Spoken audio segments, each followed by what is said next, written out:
రాకాలోకంకి స్వాగతం. ఈ కంటెంట్ మీకు నచ్చినట్టయితే లైక్ చేయండి, మీ బంధుమిత్రులకు షేర్ చేయండి. ఇప్పటి వరకు సబ్స్క్రైబ్ చేసుకోకపోతే సబ్స్క్రైబ్ బటన్ని నొక్కండి, అదేవిధంగా బెల్ ఐకాన్ని కూడా తప్పనిసరిగా నొక్కండి. జై హింద్ మిత్రులారా.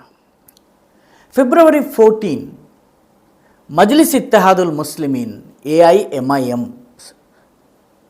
అసదుద్దీన్ అవైసీ నాయకత్వంలోని ఆ మతోన్మాద పార్టీ దారుస్సలాం డేగా జరుపుకుంటుంది. తెలంగాణలో మున్సిపల్ ఎన్నికల ఫలితాలు వెలువడ్డ మరుసటి రోజే ఈ 14 ఫిబ్రవరిన ఈ దారుస్సలాం డేని జరుపుకుంటుంది. ఈ దారుస్సలాం డేని చాలా వైభవంగా జరిపేందుకు ఈసారి సన్నాహాలు జరుగుతున్నాయి. ప్రతి సంవత్సరం మార్చిలో జరుగుతుంది. ఈసారి రంజాన్ మార్చి నెలలో వచ్చే అవకాశం ఉన్న కారణంగా లెక్కల ప్రకారము దీన్ని ఫిబ్రవరి 14నే జరపాలని నిర్ణయించుకున్నారు. ఫిబ్రవరి 14ని జరపటంలోనూ కొంత అంతరార్థం ఉంది.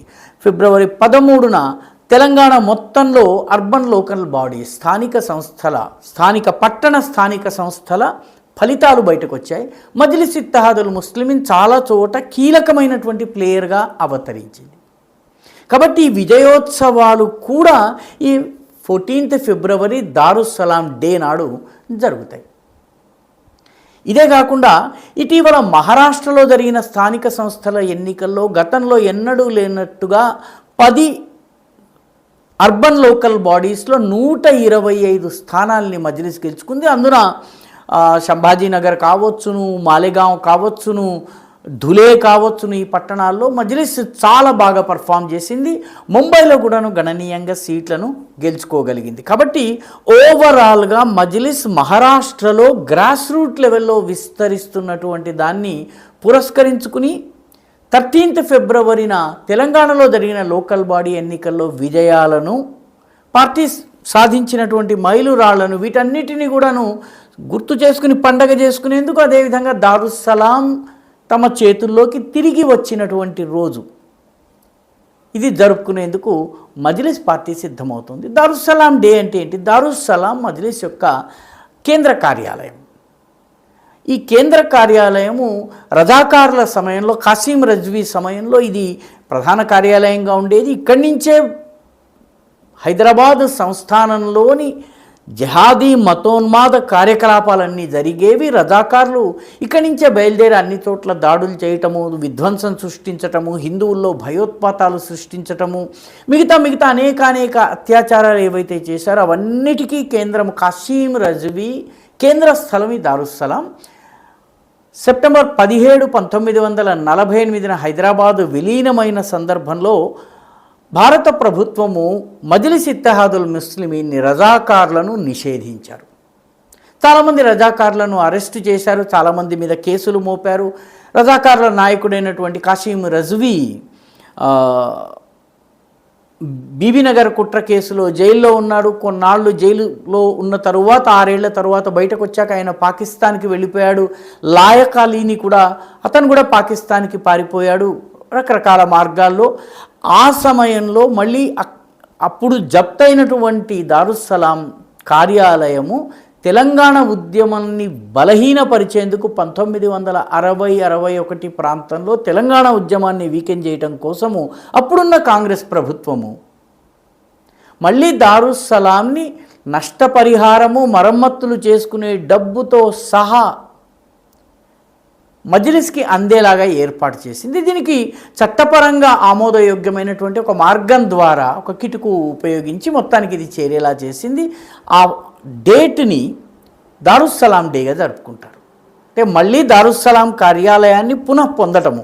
అబ్దుల్ వాహెద్ తర్వాత సలాహుద్దీన్ ఓవైసీ, ఆయన కుమారుడు సలాహుద్దీన్ ఓవైసీ, ఆ తర్వాత అసదుద్దీన్ ఓవైసీ, వీళ్ళ నాయకత్వంలో మజ్లిస్ ఇత్తెహాదుల్ ముస్లిమీన్ ఉంది. ఆ కార్యాలయం డే జరుపుతున్నారు. ఈ డే సందర్భంగా ఈ గెలిచినటువంటి అభ్యర్థులు రావడము, స్థానికంగా కూడా పెద్ద ఎత్తున కార్యకర్తలందరూ రావడం జరుగుతుంది.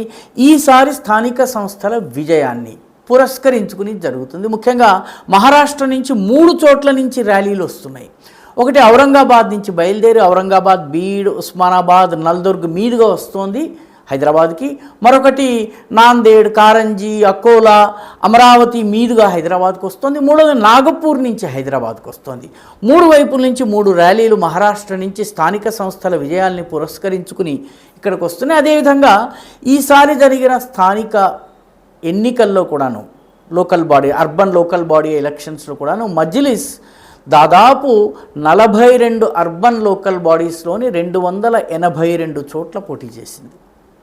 2020లో జరిగినటువంటి దానిలో 272 చోట్ల పోటీ చేస్తే ఈసారి కొద్దిగా పెంచి చేశారు. అప్పుడు 87 స్థానాలు గెలిచారు. ఇప్పుడు కొద్దిగా అటు ఇటుగా కొంచెం తక్కువ అయినప్పటికీ కూడాను గణనీయమైనటువంటి విజయాలు సాధించారు. ముఖ్యంగా పెద్ద పట్టణాలు, కార్పొరేషన్లు అయినటువంటి నిజామాబాద్లో చాలా బలీయమైనటువంటి పొజిషన్. ఈ వార్త అందే సమయానికి 12 చోట్ల గెలిచింది, మరొక 3 చోట్ల లీడింగ్లో ఉంది. కరీంనగర్లో 3 స్థానాలు, మహబూబ్ నగర్, నల్గొండలో చెరొక స్థానము మజ్లిస్ గెలుచుకోగలిగినాయి. అంటే 7 మున్సిపల్ కార్పొరేషన్స్, ఎన్నికలకు వెళ్ళిన 7 మున్సిపల్ కార్పొరేషన్స్లో 4 మజ్లిస్ అభ్యర్థులు ఉండబోతున్నారు. ఇది కీలకమైనటువంటి విషయం. అదేవిధంగా మున్సిపల్ కౌన్సిల్స్లో చూసినట్టయితే భైన్సా, బోధని రెండిట్లో చెరి 12 సీట్లను గెలుచుకున్నారు. ఆదిలాబాద్, నిర్మల్లో చెరి 6 సీట్లు గెలుచుకున్నారు. ఈ ఆదిలాబాద్, నిర్మల్లో అయితే అసదుద్దీన్ ఓవైసీ, అదేవిధంగా అక్బరుద్దీన్ ఓవైసీలు ప్రచారం కూడా చేశారు. జహీరాబాద్, నారాయణపేట్, అదేవిధంగా జగిత్యాల్లో చెరి 2 స్థానాలు గెలుచుకున్నారు. సంగారెడ్డి, గద్వాల్, కాగజ్ నగర్, కోహిర్, కొడంగల్, వికారాబాద్, ఆర్మూర్, తాండూర్లలో చెరొక్క స్థానం, అంటే మొత్తం 8 స్థానాల్ని గెలుచుకున్నారు. అంటే తెలంగాణలో మజ్లిస్ ఇత్తెహాదుల్ ముస్లిమీన్ ప్రెజెన్స్ లేనటువంటి జిల్లా ఒక ఖమ్మం మాత్రమే.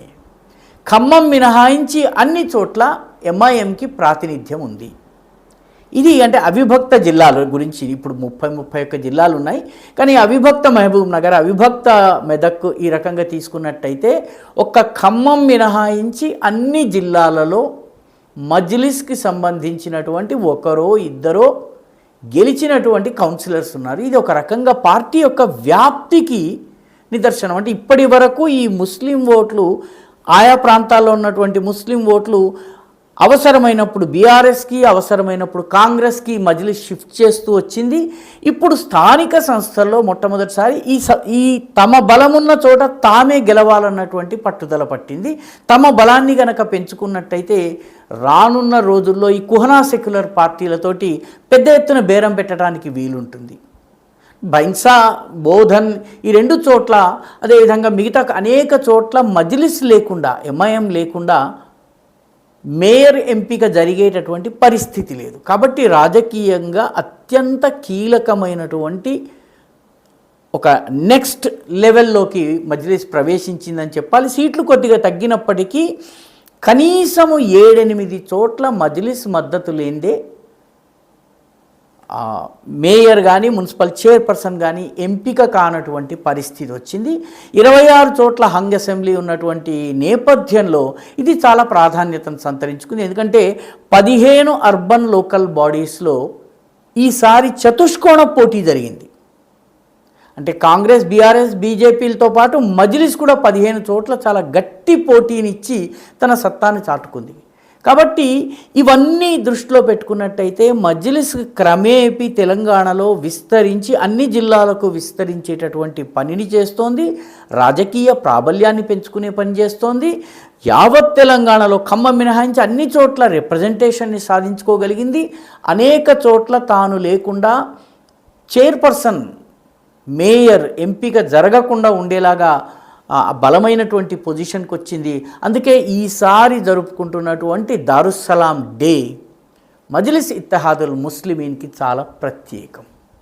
తెలంగాణ ఏర్పాటైన తరువాత హఠాత్తుగా ముస్లిం జనాభా అవిభక్త ఆంధ్రప్రదేశ్లో ఉన్నటువంటి జనాభాతో పోలిసి ఒక్కసారిగా తెలంగాణలో ముస్లిం జనాభా శాతం పెరిగింది. పెరిగిన దాని యొక్క ప్రభావము ఇప్పుడు నెమ్మదిగా తెలంగాణ రాజకీయాల మీద కనిపిస్తోంది. రానున్న రోజుల్లో ఇది మరింత పెరిగే సూచనలే కనిపిస్తున్నాయి. ఈ వీడియో మీకు నచ్చినట్టయితే లైక్ చేయండి, షేర్ చేయండి, ఈ ఛానల్కు సబ్స్క్రైబ్ చేయండి. మీ అభిప్రాయాన్ని కమెంట్ల రూపంలో తప్పనిసరిగా పంపించండి.